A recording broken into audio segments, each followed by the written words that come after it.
As many of you probably already know, I recently posted a 20-minute supercut of a recent town hall that I attended, put on by my local congresswoman, Diana Harshbarger. And in it, there was a lot of noise being made.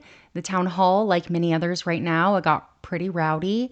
And by the end of it, I was forcibly removed by the police for asking a question. I say that because I asked the police if they were removing me for asking a question, and they said yes. So that is the answer I was given by the police. You're going to kick me out for asking her to answer a question. I want to talk about it. I want to share some of my thoughts and what was going through my head throughout the experience, as well as some footage of the event that I did not share previously that might provide some further information and context that I think is really relevant and important. The video itself was an hour and a half long. I recorded the whole thing, but there were times that my camera stopped recording, so I had to restart it. So there was some stuff I missed, and I did a super cut because I know, not all of us want to watch an hour and a half long town hall, and I just wanted to showcase the energy in the room and what happened before I was removed. And before I really jump into it, I just want to put this out there that I find it absolutely disgusting, as Diana would say. It's disgusting. It's disgusting. That I was removed by the police for speaking up, for fact checking, for asking questions in a nonviolent way, moments after Diana refused to condemn the pardoning of the people that did this.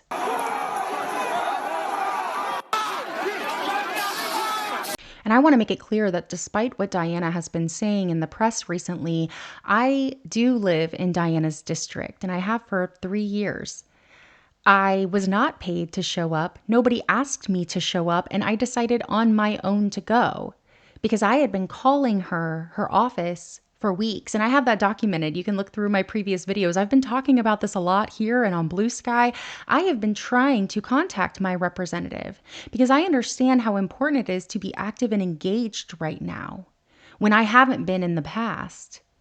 And I've been talking about my concerns here on YouTube, and I wasn't going to just get on the internet and talk about it. I'm actually going to walk the walk.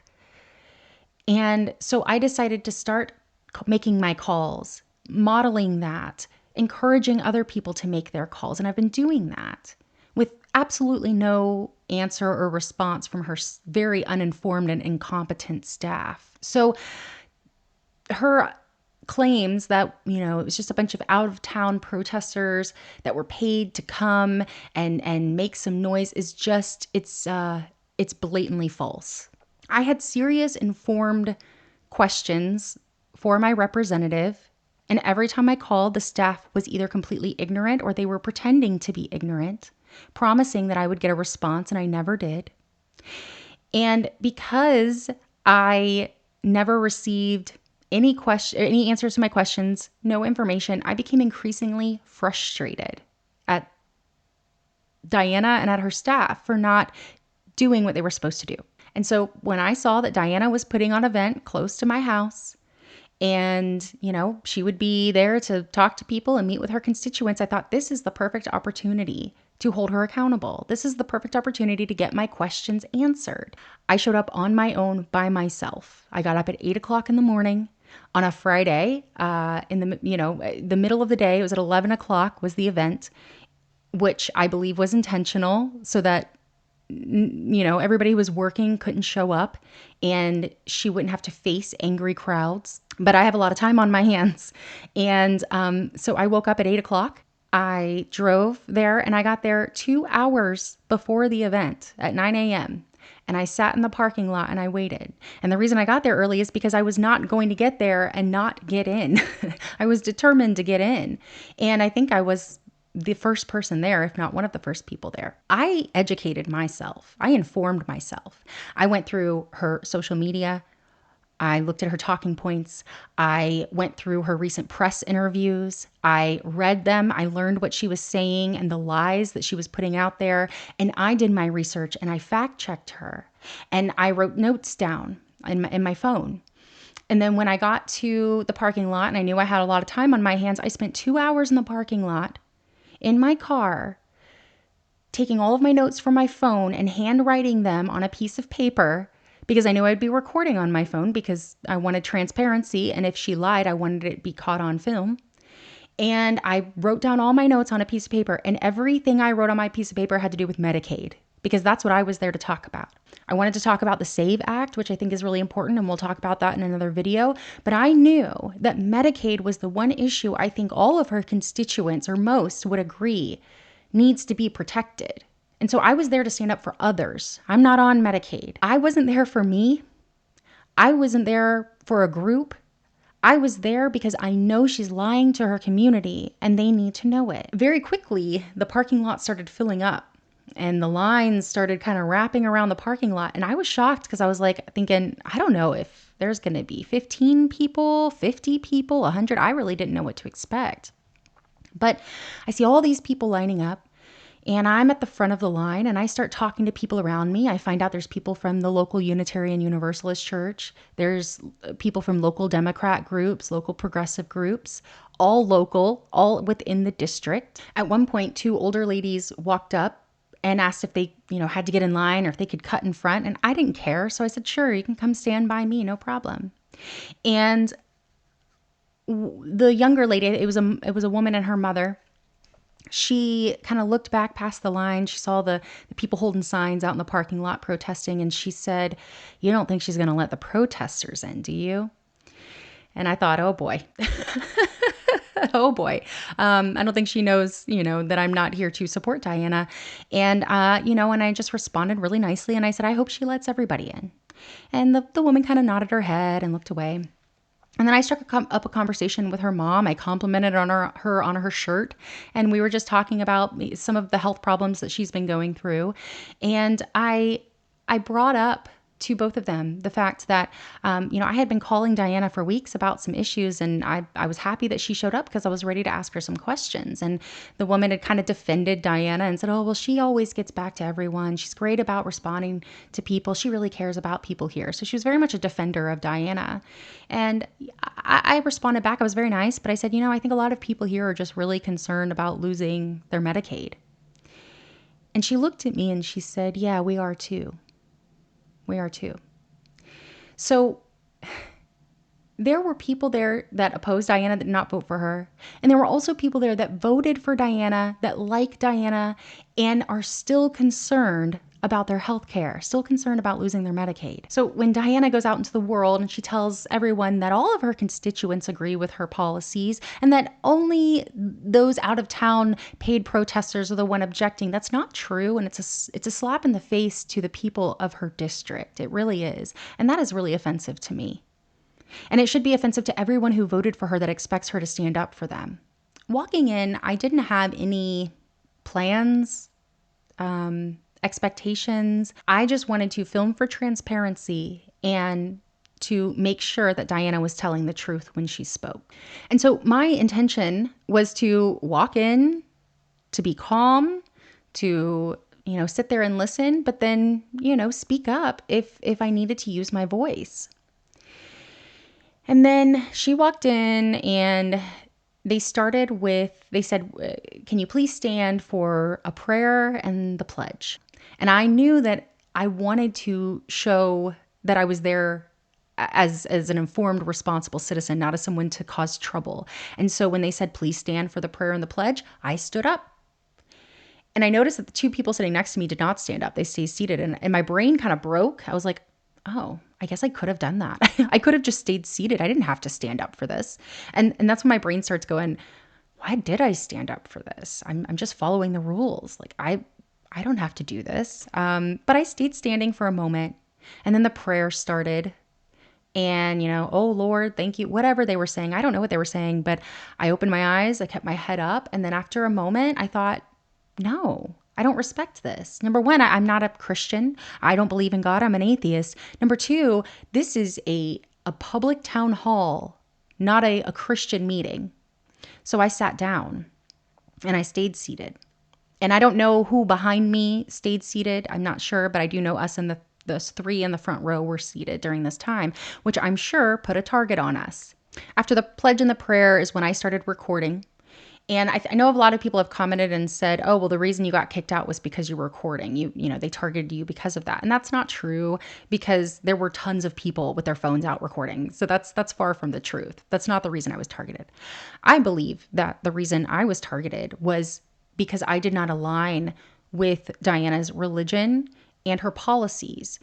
And I was vocal about that. And I'm going to show you the first couple of minutes of the event after the prayer and the pledge. In the video that I posted of the officers removing me, they said, you've been causing a scene since you got here. And so I want to show just the first couple of minutes of this to show you what causing a scene meant to them. I know that there's going to be a lot of questions, and so what I'm going to do to start out, I know there was some signs outside, there's some signs in here, and I want to lay some ground rules, because you've seen on TV some of the things that's happening when congressmen or women go out to educate the public. We're going to, I don't want you to be disrespectful, I don't want you talking over people, I want you to listen. I'm here to inform you, I'm here to answer your questions to the best of my knowledge. Listen, it's like drinking from a fire hose in DC.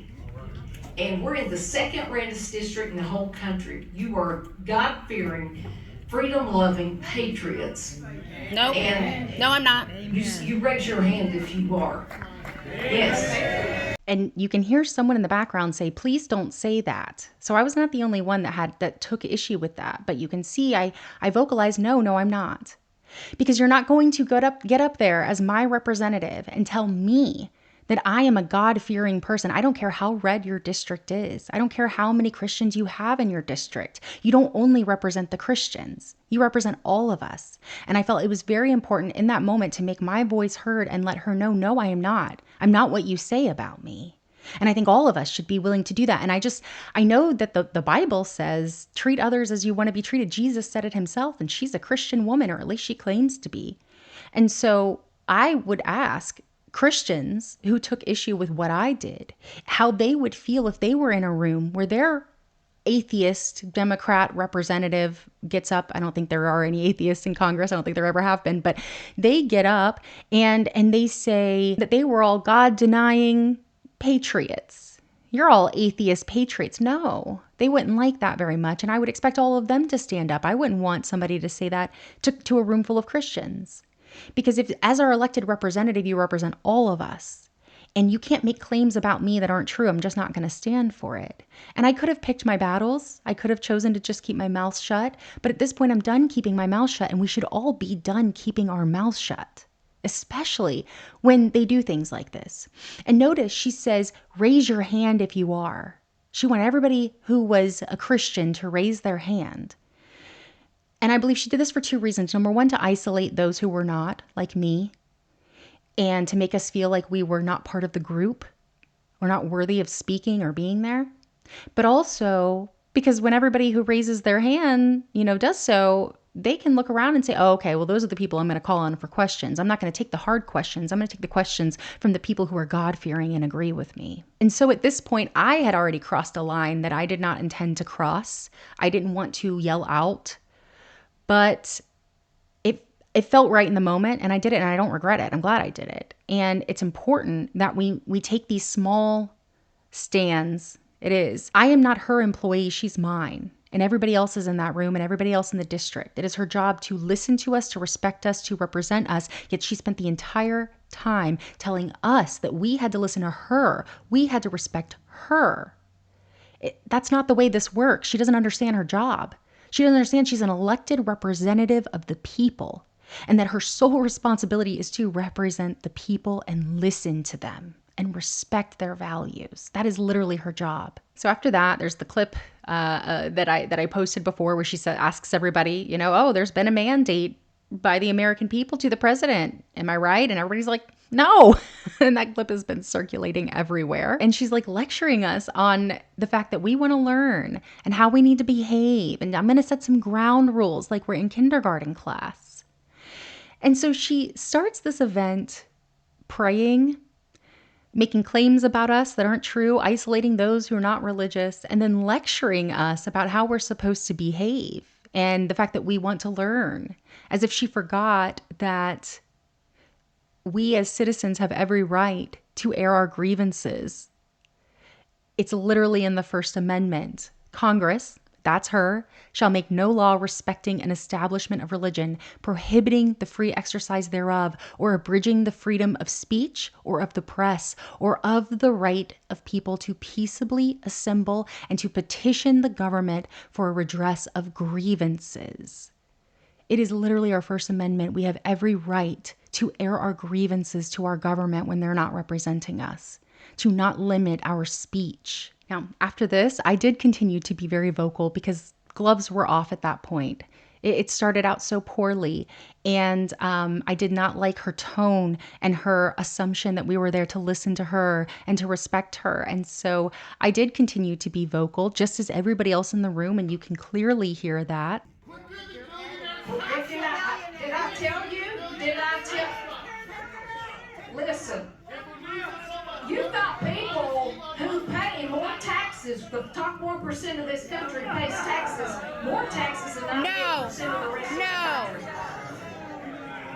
You're going to take our Medicaid and give it to billionaire tax cuts. Listen to me, young lady. I am not a young lady. I'm a 34-year-old woman. Well, then, to me, you're young. I could have birthed you. Look, listen to me. I'm going to go over Medicaid. I'm going to go over Social Security. I'm going to go over the things that you're concerned about. Let's hear it. Now, what's happening is you're not going to be respectful of me. You're not going to get the facts. You're not respecting us. You're not. If you keep over talking me, you're not going to get the facts. Let's hear it. Did you come to get the facts? Stop lecturing us and give us the facts. Ma'am, do you live in this district? Yes, I do. Yes, Okay. I do. Did you see that lady stare me down? She did that the entire event. She was giving me death glares the entire event, trying to intimidate me. And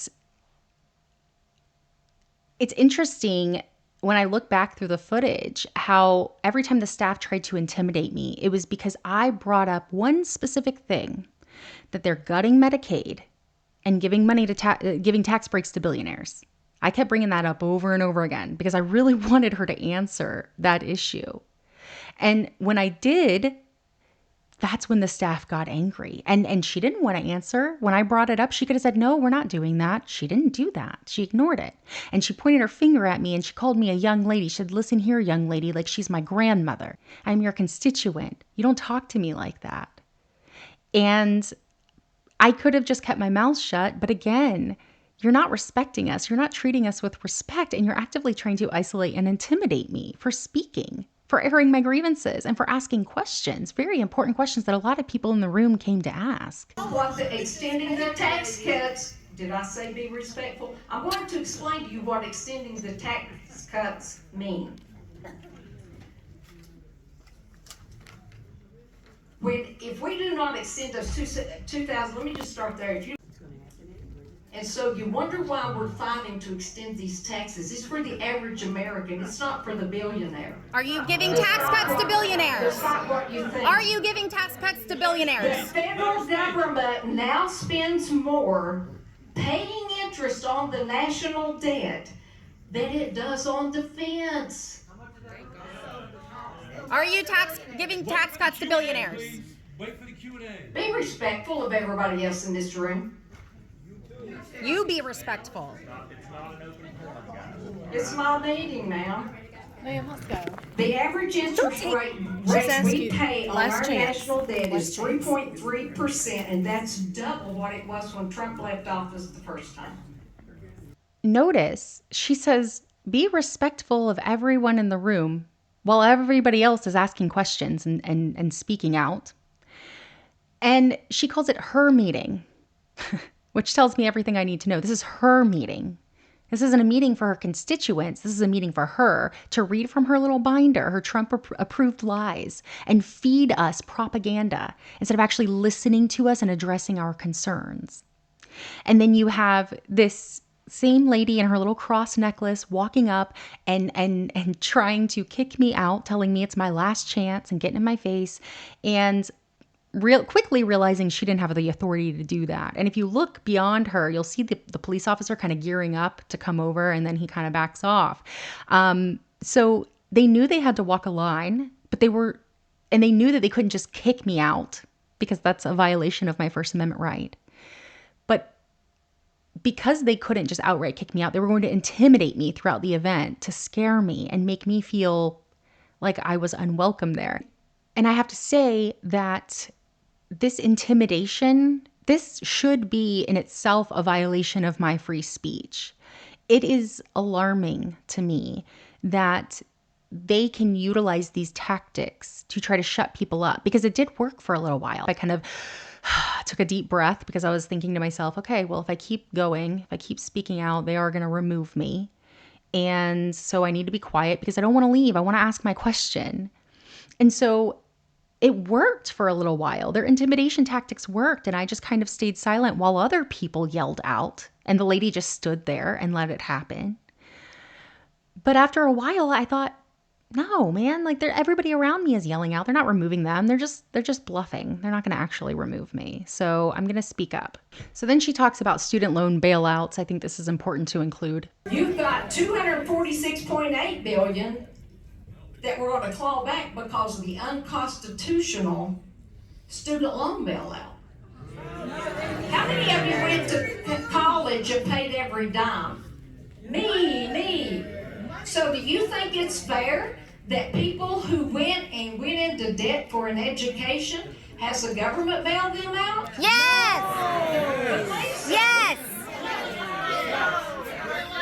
You bail out banks. A lot of that student loan goes for degrees like underwater basket weaving. Oh no! Here she is arguing that, we shouldn't forgive student loan debt because she paid hers. And it's just not fair. And yet they will bail out banks. They'll bail out CEOs. They bail out billionaires. They give them unfair tax advantages. They give them the ability to utilize loopholes that keep them from having to pay taxes on a lot of their income. They allow them to take loans out against their stocks so they can spend their money tax-free without ever having to actually contribute with that money, and they can buy whatever they want. They can enjoy their money, and they don't actually have to contribute to the society that they're hoarding wealth from.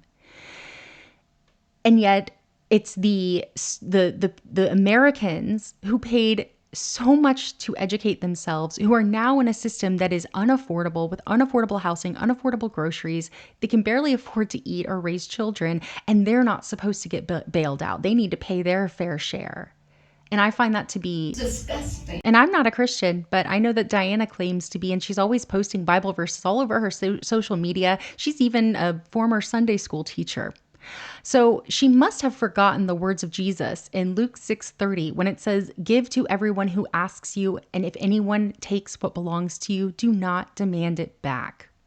But unsurprisingly, she's the kind of Christian that cherry picks Bible verses to suit her own political agenda rather than actually following what it says. Goes for degrees like underwater basket weaving.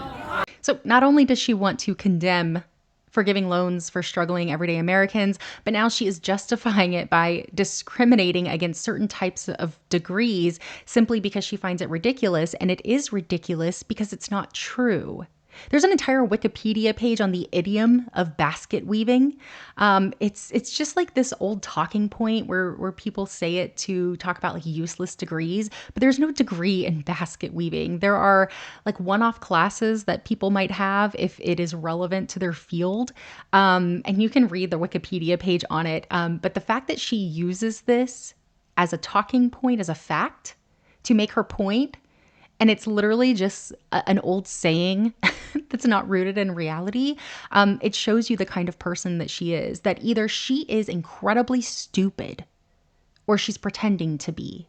And either one of those options means she's not very good for representing anybody in the United States. For the next hour, she was reading from a binder of lies because she can't even talk about this stuff on her own. She doesn't know what's going on. She's just reading from a giant binder that was fed to her from the Trump administration.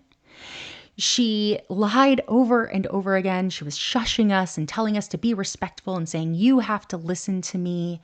She lied over and over again about taxes and healthcare and Doge and Donald Trump and Elon Musk and everything she could lie about, she did lie about. I yelled out Medicaid over and over again. I kept shouting it, Medicaid, healthcare. This is what we want to talk about. She didn't want to talk about that. When she brought up Medicaid, she lied about it.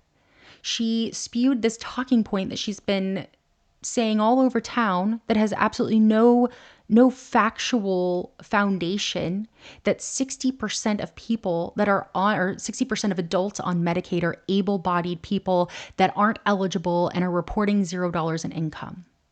That's not what the facts say. The facts say that 64% of adults that are on Medicaid are working full or part-time, and that everybody else falls under the exemptions that is allowed because some people are in special circumstances, like they might be out of a job because they have to full-time care for their dying parent.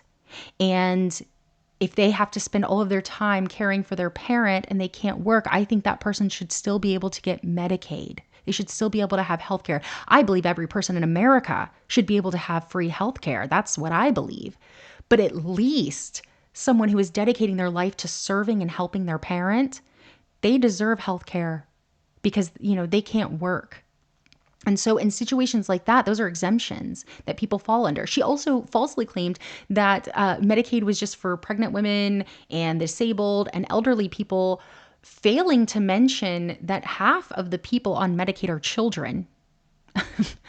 And that most people are working already or falling under the exemption. She made this absolutely bizarre claim that that by putting out work requirements would save the government $100 billion or something. And I want to talk about that for just a moment, because when they use this excuse of work requirements, we're just trying to make sure that people are working on Medicaid, what they're doing is they're actively lying to you about how many people aren't working on Medicaid. And I found the data and I brought the facts. 26.1 million adults aged 19 to 64 are receiving these benefits. 64% are working. 12% are not working due to caregiving. 10% are not working due to illness or disability. 7% are not working due to school attendance. And 8% are not working due to retirement, inability to find work, or other reasons. 8%. And so even if you were to give 8% to those that are not working and are able-bodied, that's only 8%. It's not 60%. I don't know where she's getting her numbers from, except for Trump, the Trump binder that she received. These work requirements, it's so funny to me that she is making this claim that all you have to do is get people that are able-bodied and not working, that are on Medicaid, to just start working. And then we'll save a lot of money. Can you take a moment and just let that sink in and let that go through your brain and ask, how? How will it save in the Medicaid budget to take people who are on Medicaid and not working and go make them work? She also said they could volunteer. I don't know how that's going to make any money. That's a lie. It's a roundabout way of saying, oh, all these people aren't working, so we're going to kick them off. She's not saying that, but that's what she means, because the only way you can actually save the money is if you kick people off and stop giving them the Medicaid. Diana sits on the committee, the Energy and Commerce Committee, which oversees Medicaid.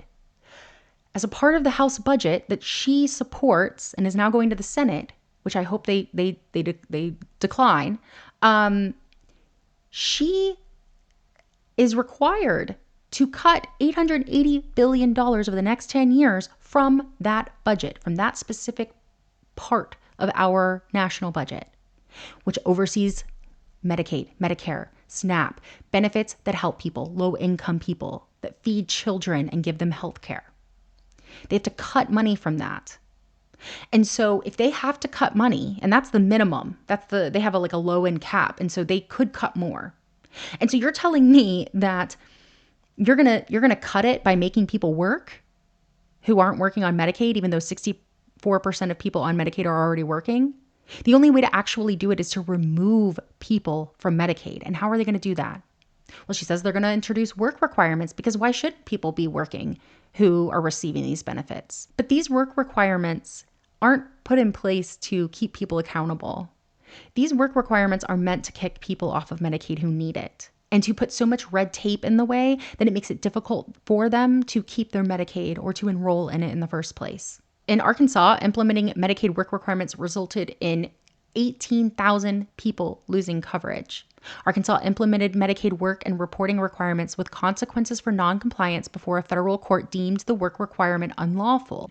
Researchers found work and reporting requirements in Arkansas were associated with losses in Medicaid coverage, an increase in the percentage of adults who were uninsured, and no significant change in employment, as nearly everyone targeted by the policy met the requirements already or qualified for an exemption.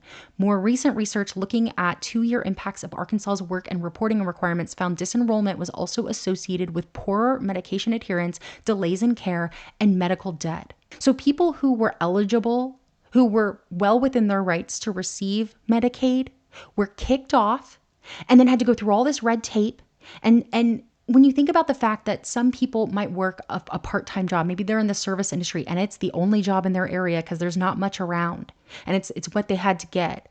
And that some weeks they might get 20 hours and some weeks they might not. It's very unstable. Those people are at risk of losing their healthcare coverage if they don't meet that requirement every single week. Even if they might be working a lot, but if they're not meeting the requirements and they're not reporting it, and they can't get to the office and send their documents and do all of the things, they will get kicked off of Medicaid and they'll stop receiving their healthcare even though they should be able to receive it. And so we see how in the past, when they introduce these work requirements, it doesn't save the government money. And in fact, it actually costs them, the government, money in more administrative fees because of all of the red tape and the things that they have to do. So they have to hire more staff. They have to work more to process all of the documentation and to check on people. That costs money. And so what you're telling me is that you would rather spend more money on administrative costs than just let some people have healthcare that might not be able to get to the office and report their work, even though they might still be working. And as we see, most people do work. If it's not broken, don't fix it. So why are they changing it? Well, they're changing it because they just passed a budget resolution that said they have to cut funds. And why do they have to cut funds?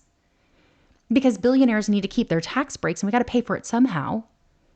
And for some reason, they're claiming that all these cuts in the government are so that we can save money, so we can clear out our debt. So then why is it they're trying to increase the deficit? Think about this. Billionaires are keeping their tax cuts. The deficit is being increased, and they're gutting programs that help people, that people deserve, that people pay their taxes for.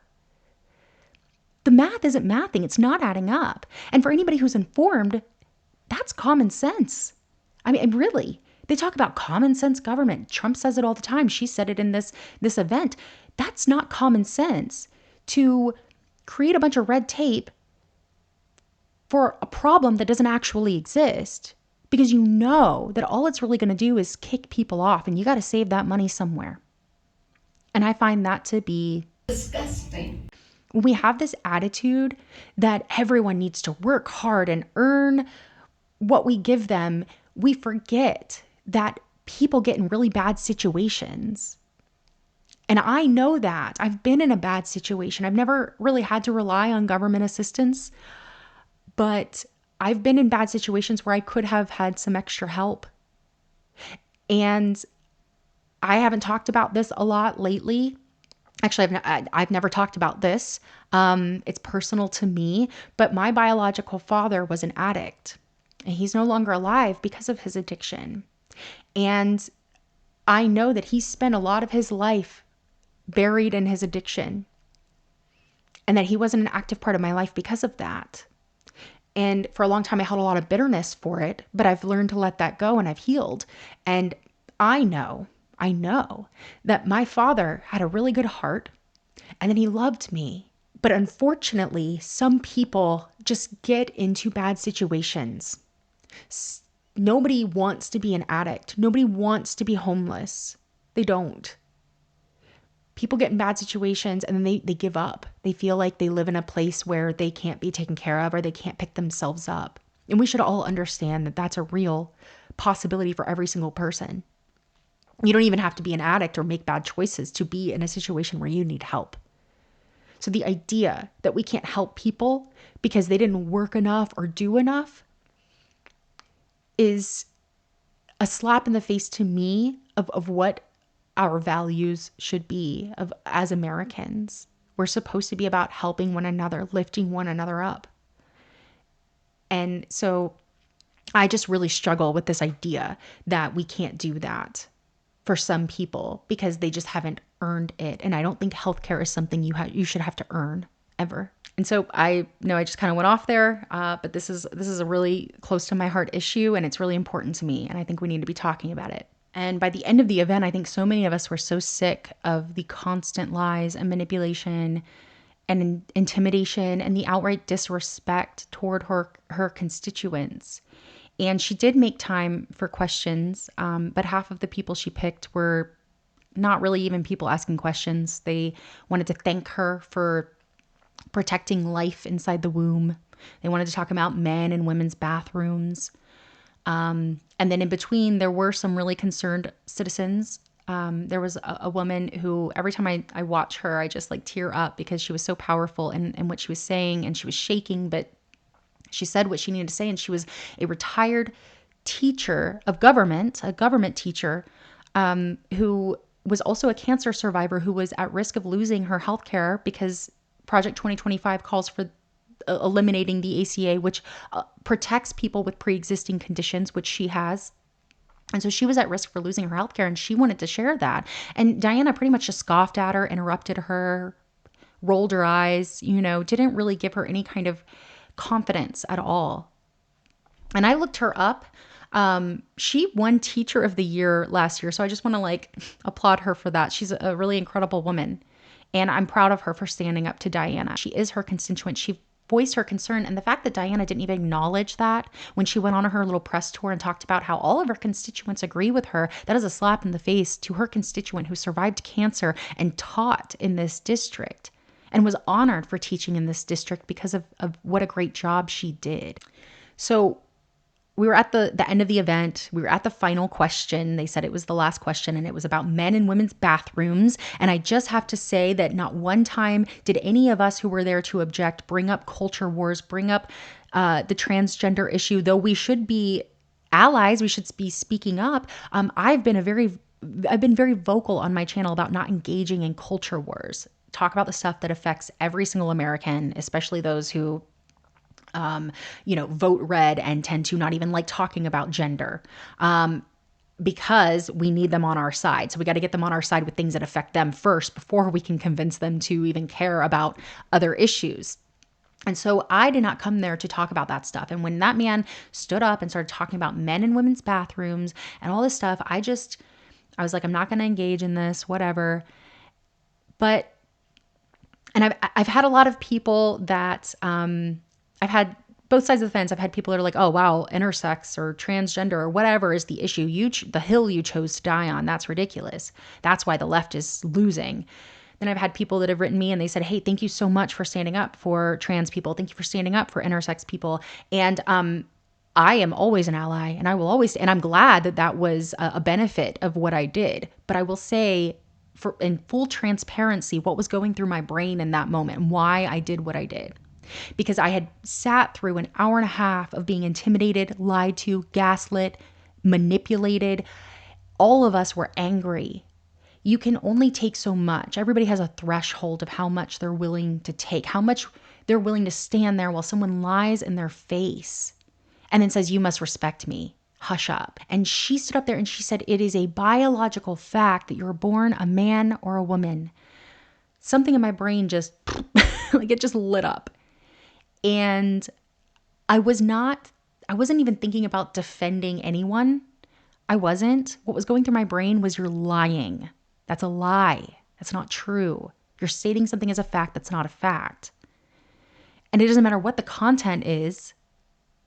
We should always be willing to correct, especially someone in that position when they're lying.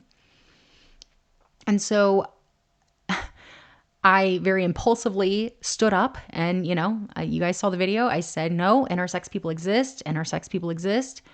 And she said, you can't change the facts, ma'am, putting her hand up in my face. And so I switched to saying, do intersex people exist? Because I wanted her to answer the question. Intersex is not transgender.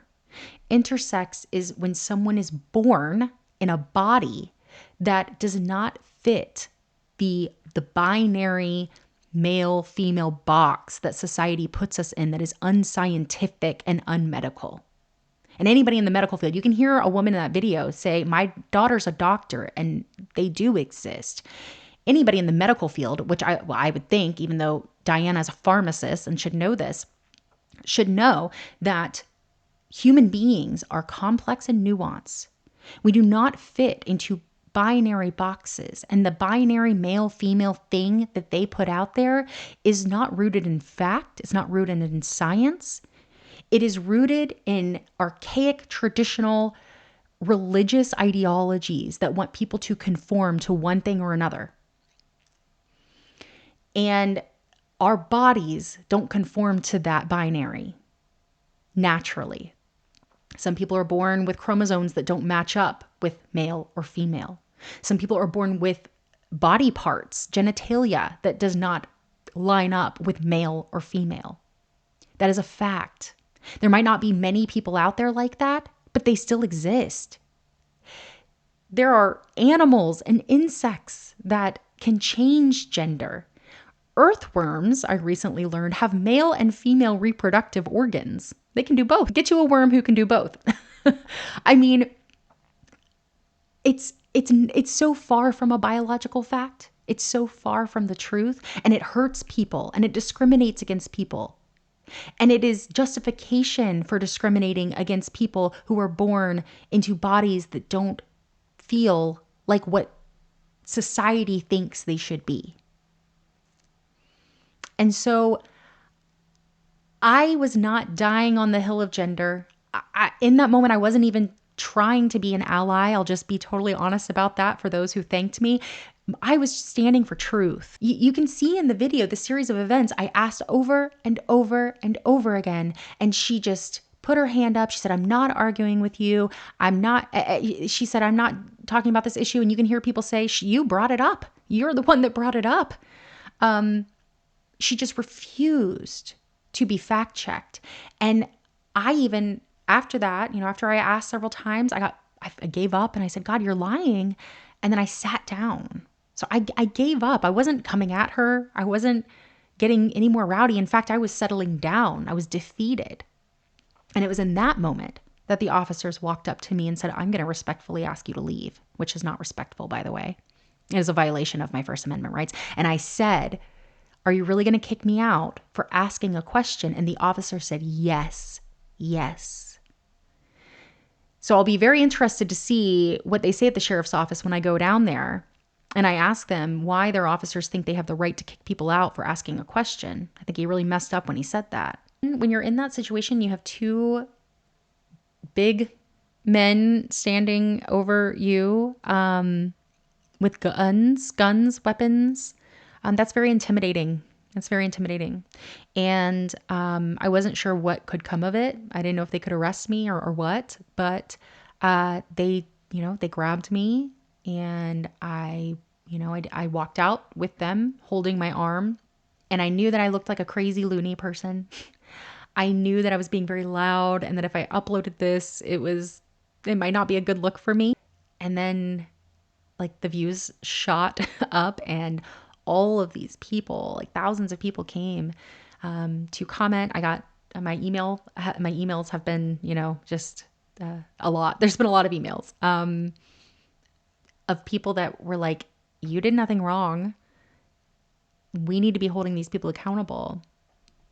And that's a good feeling, to be validated for what I knew in my heart was right, and to know that other people see that that's right too. I've had very little backlash. When you really consider the situation and you really understand how all of this is supposed to work, that we live in a country that was founded on freedom, that was founded on the idea that we all have the right to our life, liberty, and pursuit of happiness. That was founded on the idea that we all have the right to share our voice and to speak when we disagree, to air our grievances to those that represent us. And that I walked into a room with a lot of other concerned people who have that right, and had to sit there and listen to this woman who we employ, who is supposed to represent us, tell us to be quiet, to hush, to listen to her, to respect her, to not disagree with her, to not ask questions. That is the antithesis, I think, of what our country was founded on. The point is for all of us to be able to share our voice with the person that represents us so that they accurately represent us. And I hope that we can encourage more people to get active and engaged, because I do believe that if every single person in this district, or at least most, were informed and they knew what was going on, and they felt like their vote actually mattered, and they went to the voting booth to vote, I don't believe she would have as high of a win as she did. And I don't even know that she would get voted in. I really don't. People tend to just go and vote down the ticket, and enough people do that because they're uninformed and they're being lied to, that all of the other people that don't agree with it, they stay home and they don't even bother because they think my vote doesn't count. My vote doesn't matter. Think about how many people sat out this past election. How many people normally sit out because they just don't feel like their vote counts. And for a lot of other reasons too. There's a lot of stuff that they do to keep people from voting. And I'd like to talk about that in another video, but I don't want to ramble too much. But I don't want to make this about me, because I am less upset about what happened to me, and I'm more upset about what is happening in our federal government, in our district, to everyone else. But a lot of Americans are just I think we're all kind of like frozen. We don't know what to do. We're all just kind of like looking around like, who's going to save us? We're making enemies of all of our allies. Nobody outside of us is going to come save us. They're not coming to save us. We're on our own now. We have to save ourselves. Our Democratic leaders are just crumbling. I saw the address to Congress, and that was just an embarrassment. So shameful. And I'm very conflicted on my thoughts on Democratic leaders, because on one hand, I think it's just so outrageous that I showed up to a town hall and I made my voice heard to the point of having to be forcibly removed by the police. But our Democratic leaders are fighting back by wearing matching outfits and silently holding up paddles. That's kind of embarrassing, honestly. But at the same time, I do think that they can only do so much, and that if they're elected to represent us, they're only going to be willing to go as far as those that they represent. And if all of Americans are just kind of sitting back waiting for someone to save us, and we're not willing to get up and go to the town halls and do our protests and do our demonstrations and call and email and hold our representatives accountable and make some noise, then why would our leaders, what reason do they have to do that? They need to know that we're behind them. They need to know that if they stand up, they have America behind them. They have a wall of citizens that are saying, we stand with you. And if all of us were willing to do that, I think that our representatives might grow a spine. And if they don't, then we have the opportunity to get people in that do have a spine. And you guys might notice I got a nose piercing, which is something I have wanted to do since I was 16 years old, probably, maybe even younger. And I've always been very chicken. I've always just been too scared to do it. And when I heard Diana on an interview talking about how people in East Tennessee don't have nose rings, the nose rings don't fly in East Tennessee, they don't have dyed hair, that really struck a chord. And it made me realize, I've been facing a lot of fears lately, and I just kind of want to keep that up. So I'm going to face one more fear, and I'm going to prove her wrong, and I'm going to go get my nose pierced because I live in East Tennessee. And I'm going to be just another constituent with a nose ring in East Tennessee that has a problem with what she's doing.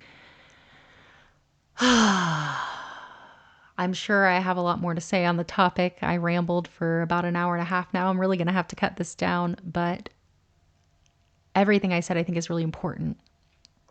And I just hope that I can continue being an example of someone that is grounded and knowledgeable, that is empathetic and kind, but gets loud and assertive when they need to. It's about balance. It's about knowing when to speak up and knowing when to be kind. And I think we need to be kind to our fellow Americans. I think we need to try to recruit those who have been made to be our enemy, especially because a lot of them are just kind of living in ignorance or misinformed, being manipulated by their representatives and their government. But when it comes to these people who are actively oppressing us and lying to us and trying to pull one over on the American people, that's not time to be nice. It's just not. We need to be holding all of them accountable. So I encourage you to get creative, get very creative, inform yourself. And in the event there's any more Republicans that are holding town halls, show up and let your voice be heard. Smile.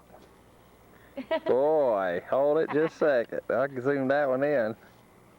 What's that? What's that? Something sticking out your mouth there. Looks like a worm or something. What is that thing, huh? Get that worm back in your mouth. Say pretty please. Pretty please. Say real pretty please. Real pretty please. Say please. Please.